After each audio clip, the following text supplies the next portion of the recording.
આજથી 40 વર્ષ પહેલા તમારા ઘરમાં જો ગાય નો હોત અને બળદ નો હોત ને તો અનાજની ઉપાર્જન ન થાત. આજ આખો દેશ જો ચાલે છે, લોકો એમ કહે છે ઉદ્યોગપતિ ચાલે છે, દેશના ફૌજી ભાઈઓની રક્ષાથી ચાલે છે, પણ એ ખરેખર અધૂરી સચ્ચાઈ છે.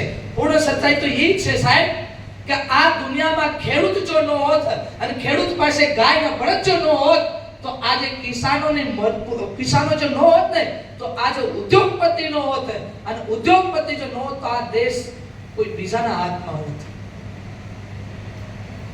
આ તમે નક્કી રાખ્યો સાહેબ. થોડી કડવી વાણી છે સાહેબ, થોડું ખોટું લાગશે બધા કો, પણ પ્રોબ્લેમ આમાં તમારી નથી, મારી નથી. શું કરું?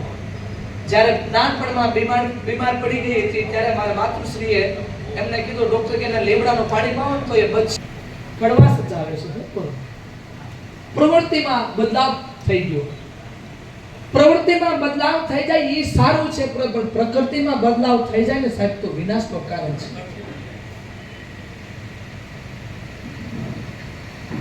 એટલે આજે ગાય માતાની ચર્ચા છે અને સાધુ સંતોની સિદ્ધિઓનો આધારભૂત જે ગાય છે, આમની પરિસ્થિતિ એમ થાય કેવી રીતે? આમની પરિસ્થિતિ થવાનું સાહેબ એ જે મુદ્દા છે એમનો એક કોઈ વાત નથી, એમનો એક જ વાત છે. તમે તમારા બાળકોને જો શિક્ષા અધ્યયન કરવા માટે મોકલો છો સાહેબ, એમનું કે 33 crores temples and કેન્દ્ર છે, એવું કોઈ નો શીખવાડે બાળકોને. કોઈ એમને નો કે ગાય સનાતન ધર્મની માં છે, ગાય સનાતન ધર્મનો આધાર છે. તમારા બાળકોને એ જ શીખવાડે. અને જે નાનપણથી બાળકો તમારે જો શીખતા હોય ને સાહેબ, એ મોટો થાય તમે અપેક્ષા રાખશો કે ગાયને માં માનશે તો ન માને.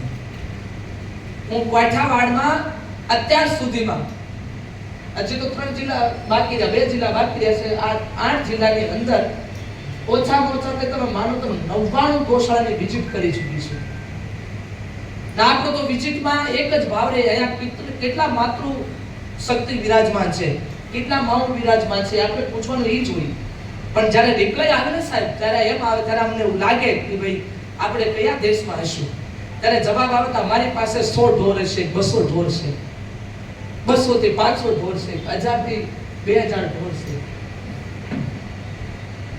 આપણા ગુરુઓ, આપણા શાસ્ત્રો જ્યારે આપણને એવું કહેતા હોય કે આપણી માં છે, ત્યારે એને આપણા શબ્દોમાંથી જ્યારે ઢોર શબ્દ નીકળે ને ત્યારે ત્યાં પૂરી વાત ખલાસ થઈ જશે કે આગળ જતા ભારતનો અને ભારતના લોકોનો અને આ ભારતને ધર્મની આધારભૂતનો મૂળનો થશે શું? સાહેબ ગાય તો પશુ છે જ નહીં.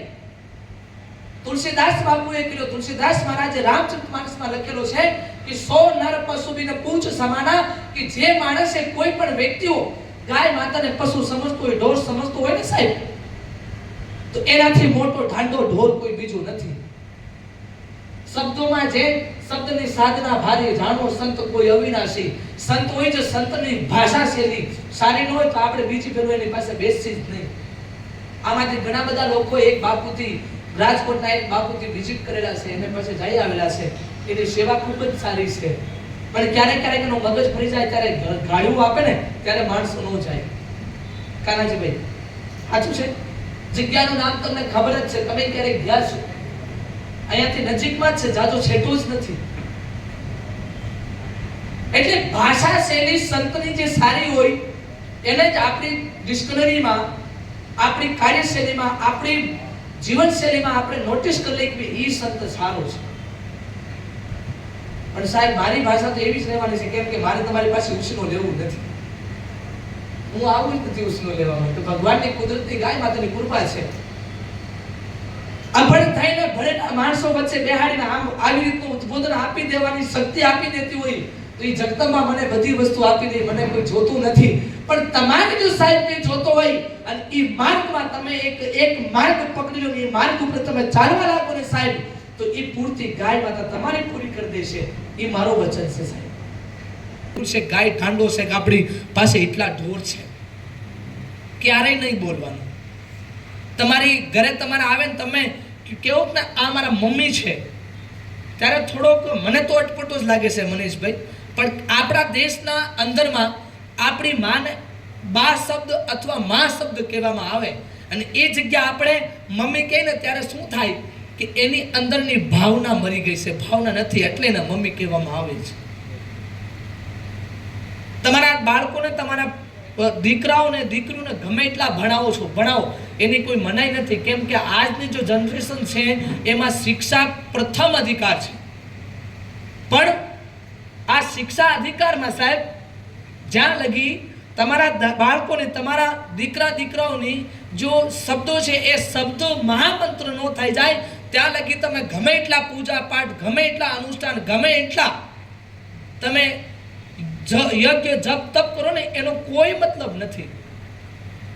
પણ તમે એટલા બધા ન કરતા, તમારા દીકરા દીકરીઓ તમને કહે કે મારા એ પિતાશ્રી છે ને આ મારી માતૃશ્રી છે, કોઈ પણ આવે તો હાથ કરવામાં, બોલવામાં, વિચારવામાં જ્યાં લગી અંદરની ભાવનામાં મા શબ્દ અને પિતા શબ્દ ન આવે ત્યાં લગી જેટલા દાન જપ આપણે કરી છીએ એ બધા અધૂરા છે.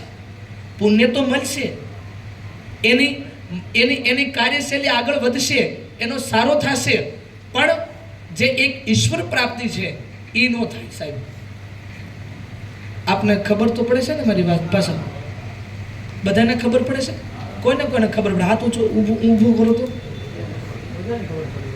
ઓહો, આમાં હું તો એક ફેરું છે ને, હું એક જગ્યા રામકથા કરતી હતી. રામકથામાં હું ગઈ તો રામકથાનો ચોથો કે પાંચમો દિવસ હતો ત્યારે દશરથજીનું મરણ થઈ ગયું. દશરથજીનું મરણ થયો ને તો આ દશરથ મરણમાં એક ભાઈ આવ્યો, બહુ રડવા માંડ્યો, બહુ જ રડ્યો.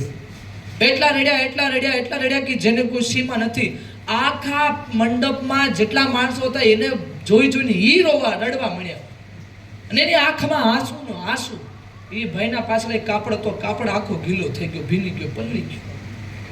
લાસ્ટ છેલ્લેમાં કથાની આરતી કરીને એ ભાઈના પગે લાગવા કે આવો દશરથનો પ્રેમી કોઈ દુનિયામાં નથી. સાહેબ, તમે તો દશરથના પાછલા જન્મના પ્રેમી લાગો છો, અને હું તમારી આ પ્રેમીને, તમારી મિત્રતાને હું નમન કરવા આવી છું.